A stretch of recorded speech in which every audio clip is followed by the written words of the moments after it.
They remain capitalist. We are forced to be the communist peasants. They own privately all the capital, all the banks, all the corporations, or they seek ownership of that. That's why they've taken over General Motors, AIG, our banking system. They run it. But wait, can Obama really be trusted? Can a water boy of the Illuminati be trusted? Of course not. No Gentile can be trusted. He must have a handler. And so they have Rahm Emanuel. And so they have others in his cabinet. Let's take a look at this cabinet. First, we begin with Timothy Geithner. He's the man of the money. He's the Secretary of the Treasury. He's a member of the Council on Foreign Relations, the Bilderbergers, the Trilateral Commission, all Jewish-run Zionist secret societies and globalist organizations. He was president of the Federal Reserve Bank of New York State, of course. He's director of the International Monetary Fund. He was formerly of the Rothschilds' premier Wall Street financial house,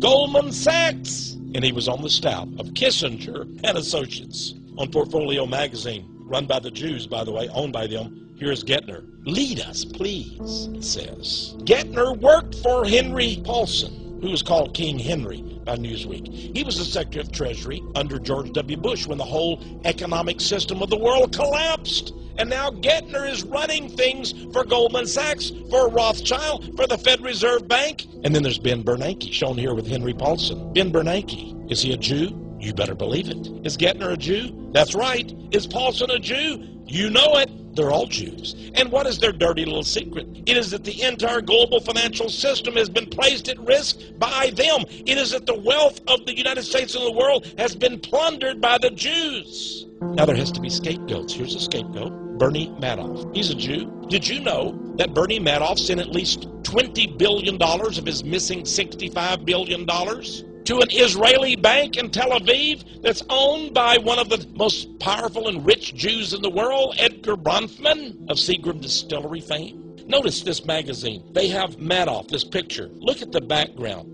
It's made to appear as if he's nothing but a beetle. He's a bug. Look at it. His head seems to be glued onto a body of a bug. We're made to believe that he stole all $65 billion by himself, and it's just poof, missing. But what about the Israeli banks he sent it to?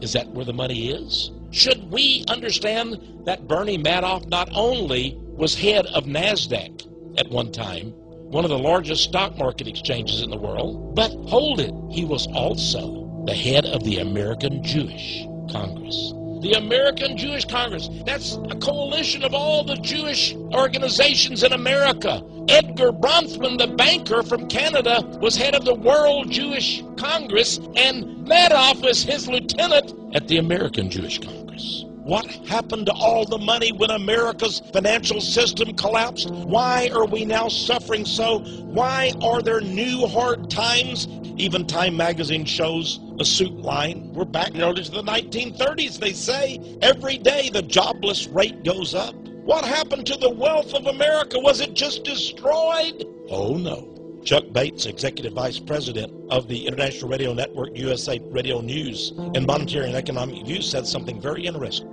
Get this, friends. He said, wealth is never destroyed. It is merely transferred. And to whom was it transferred? You know the answer. The Rothschild bankers. Meanwhile, Obama says we must sacrifice. If the United States is to regain its vigor, we must sacrifice, he said in the State of the Union address. And behind him, smiling, is the Zionist Joe Biden, Vice President of the United States. And behind him, smiling, is Nancy Pelosi, Speaker of the House. And behind all of them is Goldman Sachs. Goldman Sachs. While the rest of America, even many banks, were suffering huge losses, we get this from the London newspapers. Goldman is to make record bonus payouts to its executives. $10 billion of bonuses. Wait. That's not bonuses for its executives. That came out of the U.S. taxpayers' TARP fund. That's how much Tim Geithner, Secretary of the Treasury, King Henry Paulson, Ben Bernanke, and Barack Obama gave Goldman Sachs of our taxpayer dollars. $10 billion. Bad times for the American economy. Millions of Americans laid off work.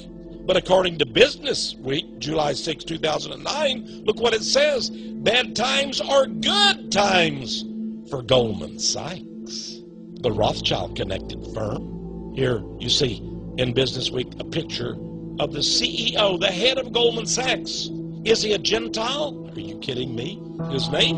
Lloyd Blankfein. Lloyd Blankfein, another Jew. Aren't they all? And then we have this from the internet. Barack Obama. He's just another captured pawn of Goldman Sachs Wall Street. Can that be? Don't we have agencies that protect us? Well, there's the FDIC. Very strangely, look at this logo. The number 33 from 1933. 33 is the highest level of Freemasonry. And there's the double-headed eagle, the two heads of Freemasonry. There's the Masonic square and key. Is the FDIC secretly a Masonic organization? It's meant to protect us and to protect us from banking fraud. Here is Sheila Bair. She's the chairman of the Federal Deposit Insurance Corporation, sitting at her desk. Is she Jewish?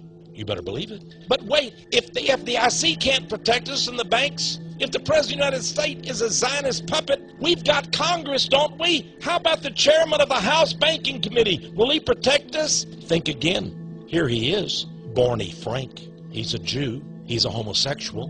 In fact, some years ago, it was discovered that he and his homosexual lover were running a homosexual brothel from his residence. He's the one who is to police the Jewish-owned banking system of the United States. No wonder Gerald Celente on Fox Business Television in June of 2009 said this. When asked about Wall Street in Washington, D.C., and could Washington, D.C. clean up a corrupt Wall Street, he said this, laughingly almost, Wall Street is Washington, D.C., and Washington, D.C. is Wall Street. We go to the secret societies and we see all of them are Jewish run, and that Obama has brought in his administration all the top dogs from the Council on Foreign Relations, from the Trilateral Commission, from the Bilderbergers. Henry Kissinger is advising him. In this article, we read CFR, that's the Council on Foreign Relations, unveils their global governance agenda. The CFR. Is Obama connected? Oh, yes, he was nominated for membership while he was a senator in the Council on Foreign Relations. And here he is speaking at a meeting of the Council on Foreign Relations. Here's Henry Kissinger, who's one of the top dogs of the CFR. And who is he with at a CFR meeting? You got it, the former chairman of AIG, an insurance corporation that gave billions to Goldman Sachs and received $200 billion from the U.S. Treasury. Here's David Rockefeller, former chairman of the Chase Manhattan Bank, banker, one of the directors of the Council on Foreign Relations. Here he is having a toast, a little drink, with a man named Richard Haas, who happens to be the president, or did happen to be the president of the Council on Foreign Relations. Richard Haas. Is he a Jew? Yes, he is. And what is he doing today? Well, he has been given a new position in government. He is an ambassador at large appointed by President Barack Obama. Barack Obama chose as an ambassador at large the president of the Council on Foreign Relations. Well, let's talk about something else, like spiritual things. Barack Obama evidently has a spiritual advisor. Here he is, his name, Pastor Rick Warren, from a church in California. Rick Warren. Surely he's not connected with any of these nefarious, notorious groups. Oh, but he is. Rick Warren is a member of the Council on Foreign Relations. And then there's Larry Summers, Jewish, one of the top economic advisors to Barack Obama, a member of the Council on Foreign Relations. They're called the Brilliant Brain Trust. Jacob Weisberg, a Jewish writer for Newsweek in November, wrote of the superior mind of Larry Summers. Notice he's standing in the very same position, the very same cold, stern, sober look on his face as did Henry Kissinger. It seems everywhere you turn, CFR members are in the Obama administration. Is that change? The AmericanFreePress.net asked the question, change?